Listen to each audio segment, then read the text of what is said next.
Going on? How y'all doing? Well, this video is going to be about James Harden got his wish. He's going to Brooklyn.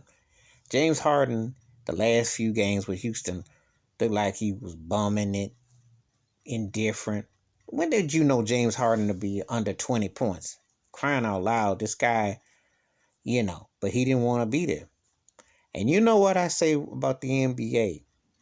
I say the NBA stands for Negroes Be Acting because it's the only league, but it's still a plantation, but it's the only league where if a brother wants something, he gets his way where he gets to move around, i.e. LeBron, i.e. Durant, now James Harden. Shaquille did it, It's seen cats get to move around.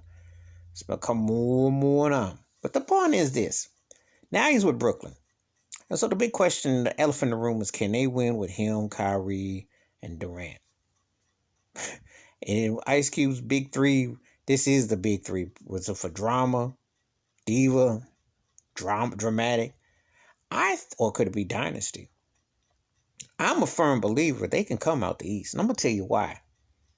I'm a Miami Heat fan, but I have a saying about some people. You ain't always gotta be the best, but don't let nobody outwork you. Nobody outworked Miami. That was a Pat Riley rant.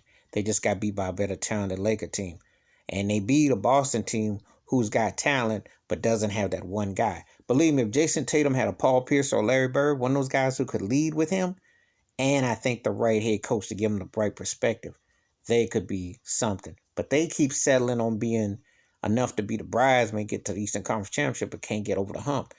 And they got stockpiled these drafts. They're not doing nothing.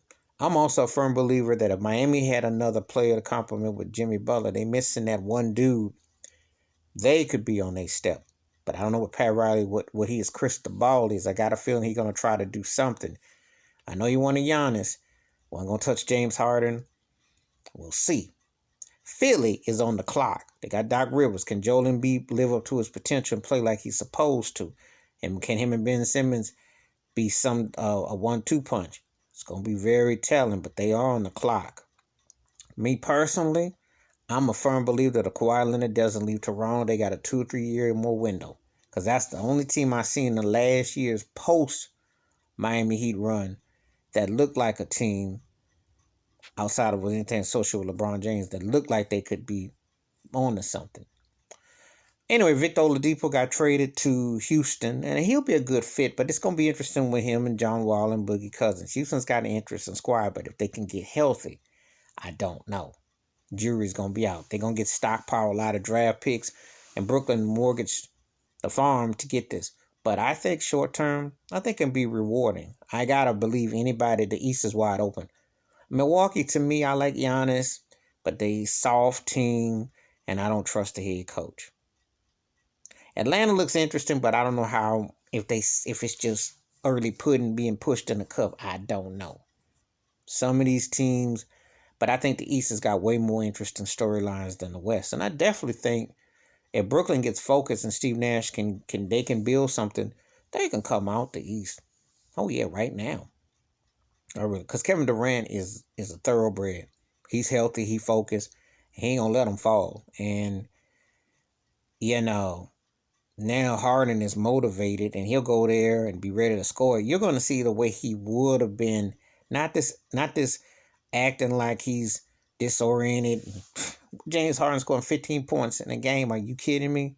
He did that in his sleep. He get to the free throw line like 12 times. No one stops James Harden but James Harden, or maybe the buffet or the strip club. But come on now, you know that. But anyway, I think James Harden goes to Brooklyn. They become a favorite to come out the East. It's gonna be the East is wide open, but it's got more storylines. You very intriguing with him and Durant and Kyrie. Kyrie either got to get his head, he either got to shape up or ship out. That's it. Now he's in a situation. What's he gonna do? Ball's in his court. I think Brooklyn, Philly, Boston, Miami are the compelling teams in the East. And we'll see whatever else falls in place. But it's way more compelling than the West. If Klay Thompson was with Golden State, I said it'd be compelling. But right now, it's just the Lakers and maybe the Clippers. I ain't sold on nothing else out in the West. The West, you could probably put 2 or 3 of them teams together, and you might have a halfway decent team. But right now it's either in LA. I'm not really sold on Denver. They look soft to me. They missing another piece that can score. And I just not really. And I told you, Steph Curry bringing it, but without Clay, if they got their hands on somebody to complement, that could be interesting. But it's not a lot going on. I don't trust Portland. Um, they missing the tangibles of tightening up the team. You know, I just don't trust it. So anyway, give me your thoughts and takes about James Harden going to Brooklyn. I think it's great. I expect something out of them next couple of years. I think they're gonna do something. Anyway, hit that like, that subscribe. I do respond to comments. I appreciate them. Wash your hands, keep your mind clear, watch out for another. And this could be the jolt that the NBA needs to balance something. But like I always say, you get your way in the NBA. The NBA is a lot like Burger King. You definitely see cats get their way. I'm out.